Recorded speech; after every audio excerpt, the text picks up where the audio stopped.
Y en el lado azul, su Syndra ha dejado un rastro de campeones a su paso. Desde Flash Wolves llega Maple.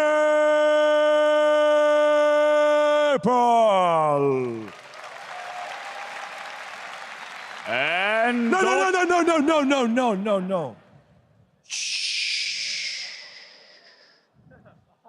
My time to talk. Ayer capturó a Prey y ahora está a la casa para una plaza para los semifinales. Es Mata.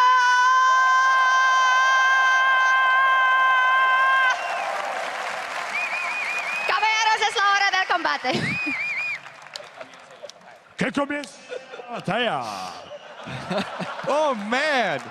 You're not prepped by this. I have no clue what's. I know a little bit Spanish. I know Matara is 2-kill, right? And Mata has been winning all these 1v1s. There's a correlation here. You need to change your name before you get into one of these. All right, definitely so. Call yourself Matar. You'll win the 1v1s. All right, that was something else. I'm keep getting baffled by these intros and slightly worried. To me, the most shocking thing was Dash's hair today, right? It looks like he did just that, right? He stuck his fingers in a socket or something and got electrocuted. I feel like he lost a fight against a raccoon. Okay, or that. It's happening. It is happening. No discussion about any of the champions. And yes, our answer to the original question, will there be any more mirror matches? I guess they should have tipped it off, because in that video we just watched, Maple said, yeah, it was I want to I thought it was Smeb initially, but it was actually Maple saying, Maple. I'll take his best champion, play it against him. He said he's looking forward, to the 1v1 with Mata. I mean, Mata already took down Faker. He's just adding all these trophies to his 1v1 trophy case. Quite sad they didn't spell out Yasuo in advance. Could have done that. Oops, camera came back on. I was throwing my pen away. I don't need this anymore. We got a note. It's looking a little awkward there. Get that pen out. Yep. Yeah. Kobe, get the pen out of your pocket. I mean, it's all about showmanship, right? Who's going to win with style? The sleight of hand. Are you looking at the pen? Now I got into the game. Perfect. Definitely. We can definitely track the runes and masteries again. I wonder if Mata is still running his 1% crit rune. That's what he was doing every single Yasuo game so far. Paid off for him. I saw a crit. I saw a crit. That was the 1%. Honestly, this is a bold move from Maple. We'll need to judge his Yasuo skills. But he is one of the more mechanically gifted mid laners in the world. So it's definitely possible. And that's what All-Stars is all about, being bold. Well, what are you playing a 1v1 for if you're a mid laner and you're scared to challenge the support player in a Yasuo 1v1? I mean, come on, you got to be able to put up here. This is interesting. Maple's running Grasp Yasuo. 1% crit as well, attack speed, health, and very heavy on armor. So he's playing tank Yasuo against Mata. The armor quints are actually some of the most efficient runes in the entire game. Huge value from those, and that is what Maple is getting the extra armor from. Mata's running magic resist. Again. Again. He does not care. He's got a Yasuo page.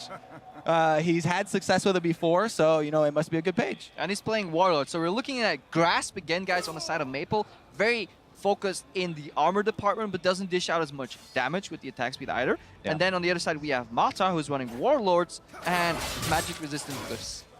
That's about action. That's the thing, right? I have this thing where I usually will look up the highest rated players on Korean solo queue to try and copy runes and masteries from them.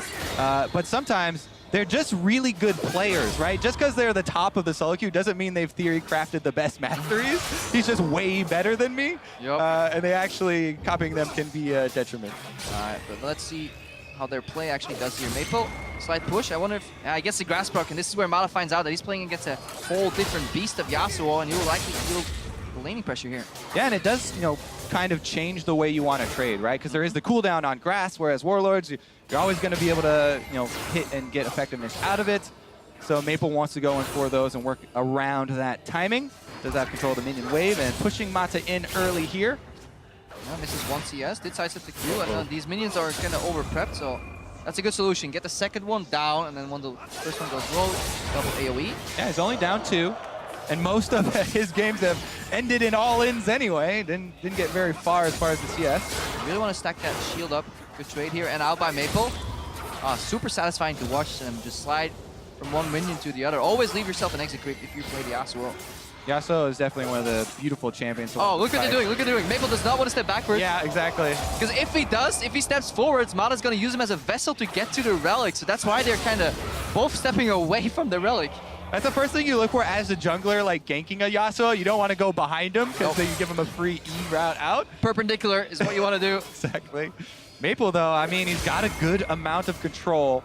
We're going to need some of that Mata magic for some sort of surprise kill here. You can maybe do it at level 6. Yasuo's ulti is an armor pen effect that takes place after he hits it.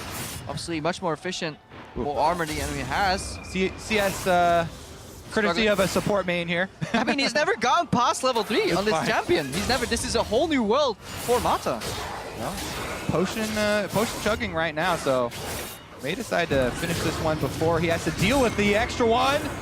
That's a good exhaust by Maple as well. Maple's in there! He has a grass pocket so hard. Nice sidestep. Mata is low. Nowhere to go! Yeah, beautifully played by Maple from start to finish in control. Superior rune set as well. Takes down Mata on his own. Oh! Style, folks. That's what we're talking about. I love it. I love the conclusion of this All-Star 1v1 event where these players start choreographing their like own like finisher moves. Yeah. I wonder what Mata had in store in case Maple lost.